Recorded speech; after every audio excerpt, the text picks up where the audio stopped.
The alien Empress stared at the human worker's girl.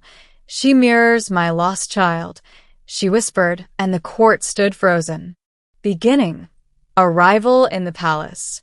The interstellar capital of Valar was a place few humans ever saw, let alone walked within. Its palace walls rose like carved crystal, refracting light into every color of the spectrum.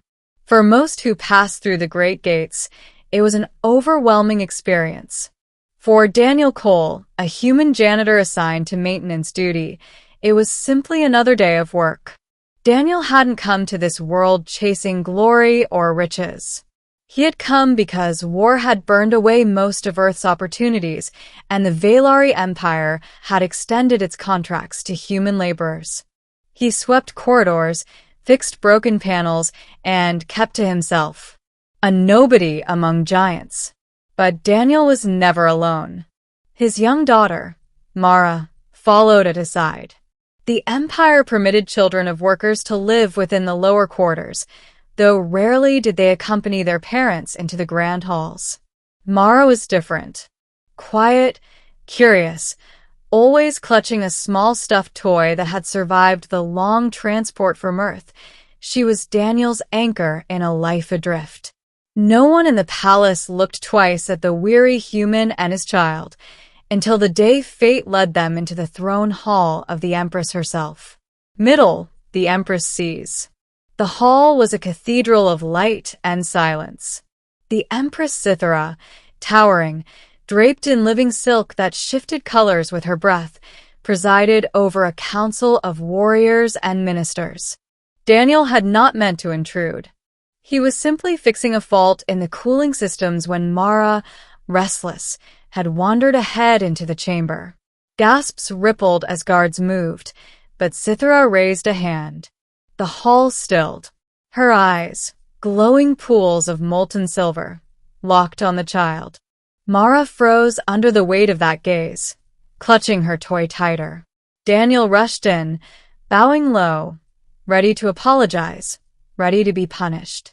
But before a word could leave his lips, the Empress stood. Her voice carried like thunder wrapped in sorrow. "She looks like my dead daughter." The court froze. Every warrior, every minister, every attendant stood as though carved from stone. For centuries, the tragedy of the Empress's lost heir had been whispered, but never spoken aloud. The child, gone to a sickness no healer could cure. The Empress, a ruler of unshakable will, had never once shown her grief in public.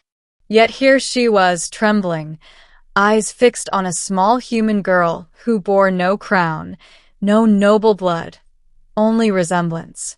Cythera descended from her dais, her silken robes trailing like rivers of starlight. She knelt, something no one had seen in living memory, and brushed a clawed hand across Mara's cheek. Her eyes, her smile, even the way she hides behind her father's arm. It is her. It is my lost child reborn. The silence of the hall deepened. Then the whispers began. Ministers shifted uncomfortably. Warriors looked to one another. The unspoken law of the court was clear. The Empress's grief was never to be touched, never to be acknowledged. Yet here, before them, it had burst open like a wound. Conflict. Court intrigue. Daniel held Mara close, bowing deeper. "Your Majesty, forgive us." "My daughter" meant no. "Silence," Cythera commanded, though her voice was softer than the word implied. She touched Mara's hair once more before rising. "This child is under my protection." The court erupted in protest. "She is human," snarled Lord Varric, a scaled general whose loyalty was as sharp as his ambition. "A laborer's offspring cannot be compared to the heir of the Valari throne." Others agreed. The idea of a human child stepping into any place of recognition in the palace was unthinkable. But the Empress's gaze silenced them again. "Do you question what I see with my own eyes?" No one dared answer. From that day forward, Daniel and Mara's lives changed. Guards escorted them through the palace. Mara was invited into the Empress's private gardens. And Daniel found himself caught in webs of suspicion and jealousy. Ministers whispered that the human sought to exploit his child's resemblance to the lost heir. Generals whispered of bloodlines and purity. Yet beneath the whispers, something undeniable grew. The bond between Mara and the Empress. Zithra would sit with her, teaching her alien words, listening to her laughter, sometimes even weeping quietly when she thought no one watched. Rising tension, the threat. But shadows lengthened. General Varric, furious at what he saw as the Empress's weakness, began rallying support. The human child, he argued, was a dangerous distraction. Worse, rumors spread of a plot. Rebels within the court who might target Mara to free the Empress from her delusion. Daniel knew his daughter was in danger. He wanted nothing more than to take Mara and flee back to the safety of the workers' quarters. But Zithra stopped him. "Do not hide her away," she said one night, her voice breaking. "I could not protect my true daughter. Let me protect yours. Let me protect her as if she were mine." Daniel saw then not the Empress, but a grieving mother. He nodded, though fear burned in his gut. The storm broke during a state ceremony. Varric and his allies moved, seizing the moment to assassinate Mara in the heart of the throne room. Climax: blood and silence. The hall descended into chaos. Blades flashed. Guards shouted. Daniel threw himself in front of Mara, shielding her with his body. He felt the sting of steel slice across his arm, blood spraying across the crystal floor. Mara screamed. But before the killers could strike again, a roar shattered the chamber. The Empress Zithra unleashed her full fury. Her silks burned with color, her voice shook the foundations, and her claws tore through Varric's assassins as though they were paper. Ministers cowered. Warriors dropped their weapons. When it was over, the hall lay silent once more, silent but for the sound of Daniel's ragged breathing and Mara's sobs.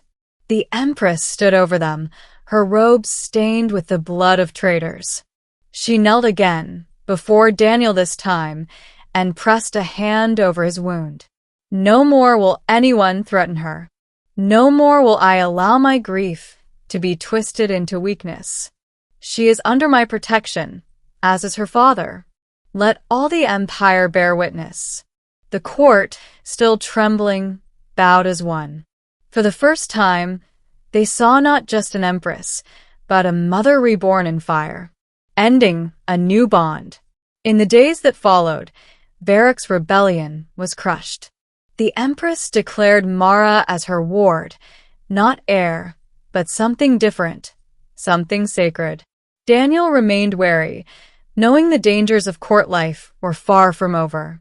But each time he saw Mara laughing in the gardens with Zithra at her side, he felt a weight lift from his chest. He was just a human janitor, a nobody. Yet fate had placed him at the heart of an empire's healing. His daughter had given a grieving ruler back her heart. And though the court still whispered, though the future was uncertain, one truth remained unshakable. When the alien empress had stared at a human child and whispered, "She mirrors my lost one," the galaxy itself had held its breath. And in that silence, everything had changed.